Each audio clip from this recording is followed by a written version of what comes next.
And here we are with my American auntie and uncle. We are getting this barbecue to this. But first, we were here and we were in a bit of a mess. As you can see, leaving it to the women was a great idea, but we had no clue what was going on here. None of us had ever cleaned a barbecue before, and the husbands were away. We didn't need them, so here is a weird tutorial on how a bunch of women are working out how to clean a barbecue. For starters, we started by scraping everything off that we could. That was definitely a very effective method, but obviously there was still a lot of grease on there and dirt. From here, we decided to use dishwashing detergent. I'm sure there's a better way to clean this, but this was where we were, and this is what we were working with. My auntie and uncle were coming for a bit, and they're very big barbecuers from America. I honestly think, even though in Australia we've got this saying, put some shrimp on the barbie, we don't really barbecue as often as people do in America, because they were saying that every single day they want to barbecue and have an outdoor grill going, but not really in Australia. That's not what we do here. Maybe it's the heat, but anyway, I used this spatula thingy, and as you can see, I was getting everything off with it, and had a metal brush on it, and then it had a nice bit at the end where I could scrape. So it's going back and forth with that and a bit of a sponge.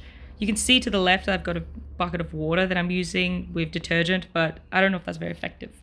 If anyone actually knows how to clean a barbecue, this is good. I'd appreciate comments in the bottom telling me what products I actually needed, because this barbecue is never used, I'm telling you. My family uses this thing probably once or twice a year, and then it's not cleaned on the day, and then it leaves you like this the day before trying to clean it. I did try and keep as much audio as I could, but obviously us ladies were just chit-chatting the whole time, so most of this is just going to have me talking over. I'm sorry about that. As a vegetarian myself, it's kind of funny that I am even cleaning the barbecue. What I want on a barbecue is corn. I want some cauliflower there. I want some carrots. That's what I want roasted up on the grill with some oil and herbs. But they didn't have any veggies this time because this was just for the meat lovers. So I actually sat this barbecue out, but I still wanted to help clean it because I wanted to film myself really badly. I know my auntie's watching because she's a huge supporter of my channel. Say hi, auntie. Thank you for supporting me. Important to be very grateful to your family because they follow you through everything. As you can see right here, they're helping me clean this barbecue and they're just following me along the way. I don't think I would ever own a barbecue, honestly. It doesn't seem like a very fun thing sitting outside in the heat and actually barbecuing your food. I much prefer being inside of a pot and pan. They're a lot easier to clean from what I experienced here today. But having to attach that gas bottle every time, it seems like so much work. But here we are, going scrubbing again with detergent. Once again, I'm sorry, I'm not meant to be using detergent, but this is my mum's house. And if you've been following on, you will know that the only thing she has really is detergent to help clean. But no, I'm going in and scraping everything into these little bits at the end, which are not really helping too much with getting everything out, but it definitely was making progress. The lovely Americans was telling me that I need to use something called Barkeeper's Friend, which we do not have in Australia from what I know, but yeah, here's a little clip of them talking about Barkeeper's Friend. Oh my god, I love Barkeeper's Friend. You guys have that down here? So there you go, they're absolutely obsessed with that stuff, but I personally have never used it, but I do see it in a lot of cleaning channels that I watch, because I watch a lot of American cleaning channels, and it's always like, ooh, Barkeeper's Friend, put that on your sink, put that everywhere, it gets everything off, and I want that. But to this day, I do not live a life of Barkeeper's Friend. So here I am, putting on baking powder. This, I think, is the second best thing. I remember a few years ago when I was trying to find Barkeeper's Friend in Australia, specifically my little town of Adelaide, I could not find it. So I remember looking up the ingredients of Barkeeper's Friend, and the number one ingredient is actually baking soda. So if you ever don't have Barkeeper's Friend and you want to use something that you think has a similar effect, I would definitely recommend baking soda. And just in general, baking soda is such a good cleaning product. Can I just put that out there? Top cleaning products, baking soda. Get one of those if you're stuck on an island. Pick one food. If you're stuck in a house, what's the one cleaning product? You can only pick one cleaning product and one like sponge or something like that.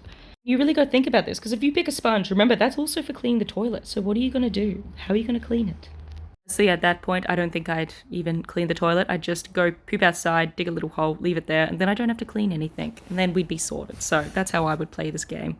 But yeah, I did about 2 rounds of this Barkeeper's Friend and went through this metal brush again and then scraped it. Honestly, after this huge job, because this did take about an hour of just scraping to get it all clean, I think I'm going to buy my dad some grill cleaning things for his birthday, which is really one of those presents that's for me, not him. I think the best me present I've ever bought would definitely be an ironing board, which I know sounds really weird, but my mum has got lots of clothes and she always wants help ironing, so I bought a very small one that went inside her wardrobe and I could pull it out, and it was one of those things that I just really wanted one and I couldn't have it in my own room. Just rinsed everything off with water, and remember, this is where we were at the start, and now look at us here. And here I was cleaning the top grate of the actual barbecue and giving a nice big scrub here. Luckily I was able to keep my volume because I was here alone in this sink.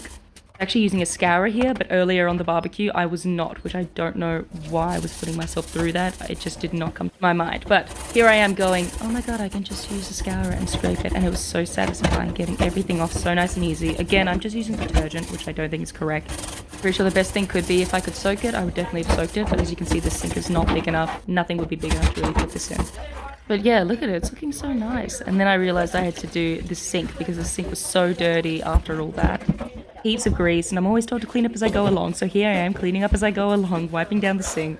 Of course, you can't always have the capacity to clean up as you go along. There I did, and we had this wonderful barbecue here, look at that, and another frame here we've got where we started, and now where we are, putting shrimp on the barbie. Thank you for watching and subscribe.